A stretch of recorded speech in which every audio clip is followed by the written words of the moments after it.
أعوذ بالله من الشيطان الرجيم ശപിക്കപ്പെട്ട പിശാചിൽ നിന്ന് അല്ലാഹുവോട് ഞാൻ ശരണം തേടുന്നു.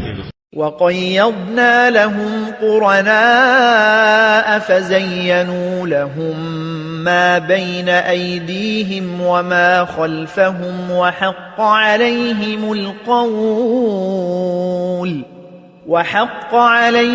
القول في قد خلت من قبلهم من الجن والإنس إنهم كانوا خاسرين. അവർക്കു നാം ചില കൂട്ടുകാരെ ഏർപ്പെടുത്തിക്കൊടുത്തു. എന്നിട്ട് ആ കൂട്ടാളികൾ അവർക്ക് തങ്ങളുടെ മുമ്പിലുള്ളതും പിന്നിലുള്ളതും അലംകൃതമായി തോന്നിച്ചു. ജിന്നുകളിൽ നിന്നും മനുഷ്യരിൽ നിന്നും അവർക്ക് മുമ്പ് കഴിഞ്ഞുപോയിട്ടുള്ള സമുദായങ്ങളുടെ കൂട്ടത്തിൽ ഇവരുടെ മേലും ശിക്ഷയെപ്പറ്റിയുള്ള പ്രഖ്യാപനം സ്ഥിരപ്പെടുകയുണ്ടായി. തീർച്ചയായും അവർ നഷ്ടം പറ്റിയവരായിരുന്നു.